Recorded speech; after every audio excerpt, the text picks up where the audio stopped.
Okay guys, this is going to be a series of vids. I wanted to do it all in one vid, but it'd take me 30 or 40 minutes to do it, so I'm not going to bore you with a long vid that way. But we're going to call this the turning point golf theory, okay? It's a swing theory, and it's always a theory to you until you can prove to yourself that it's correct, and then it becomes fact.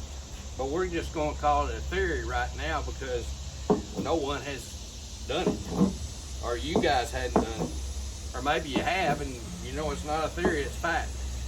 Okay, so we're going to call it the turning point golf theory. What I mean, okay, we talked about, we're going to define some stuff first before we really get into the meat of the crux, if you will. And what I want you to do, we're going to define the turning point, okay? And the turning point can be established. I've got a 54-degree wet wedge here. It's one of my shorter clubs. So I want you to take your address, just put it right in the middle of you, and I want you to leave the handle, the butt of the handle, right in the middle of you. Just take your wrist and do this, okay? And get it parallel with your arms down here like this, and simply turn your shoulders at 45 degrees. No more. Not back here. Just turn them to 45 so it looks like something like this. Just push down with your left hand if you're right-hander, and you keep that butt right in the middle of you. Okay, you see what I'm saying? You don't want it out here like this. A lot of people take the club out here like this, and your right arm comes away and all that crap. We don't want that to happen. We want it to be like this. Just push down, get it parallel, and turn 45 degrees. Okay? You see where this butt of that club is? That's your turning point for that club. That's the turning point. All right? Let's do it with a 7-iron. Okay, we're going to do the same thing.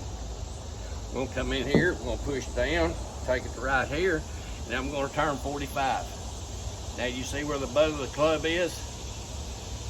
For my 7-iron, it's a little farther away than it was for my wedge because my wedge was a little bit shorter. That's the turning point for that particular iron. Now, I've got an advantage on everybody because all my irons, from the 5-iron all the way to the gap wedge, is the same length. Now let's take a driver, the longest one in the bunch. Okay, you're going to do the same thing, do this, and then turn 45. Now see where the butt of the club is there?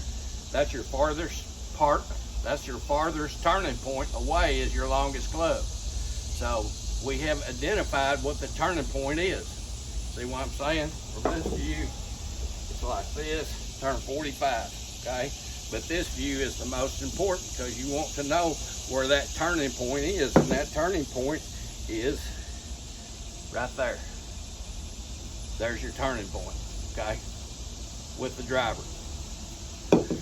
So do all your clubs that way and get a feel. You can probably take your short clubs, say from your pitching wedge to your maybe your 9-iron or 8-iron, or say your 9-iron, and it'll all be about the same turning point, okay?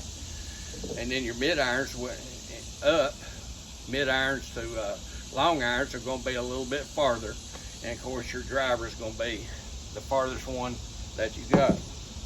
Just turn 45 degrees, okay? That's all you got to know, but you got to know that because that's the turning point. And when I tell you what the turning point, how we're going to use the turning point, then you'll realize what I'm talking about. Now, most of us, and like I said, all this stuff is out there, guys, if you'll just look at it. I'm just taking that information and giving it to you how I see it and how I can explain it to you where you might be able to understand.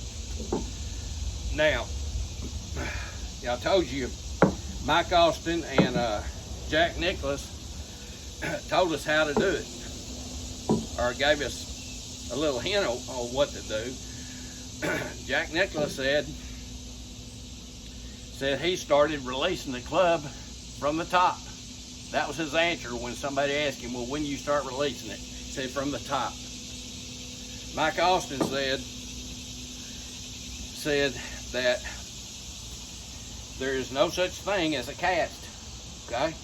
I'm gonna show you what a cast is. Cast is in fishing. If I'm standing here on a boat and I'm casting this way, here's what happens. The water's out here, I'm on the boat. Look what my elbow's doing. It's coming this way. That's a cast. Okay, when we're standing beside a golf ball, this is not a cast. If it were out here, it would be a cast, but it's right here. That is not a cast. That is taking this angle here and trying to take, and I still got an angle here that I've still got to take out. You see what I'm saying? So that is not a cast. And that is very, very important to doing what we're going to call the turning point golf theory, okay? And it's no theory at all unless you can't do it, because you hadn't proven to yourself that it does work, but it works. It works for me as no theory, but I'm going to name it theory anyway, okay? So that's some of the terminology that I wanted you to understand to begin with. I'll be back in a minute and tell you how and why there are missed shots, okay? Bye.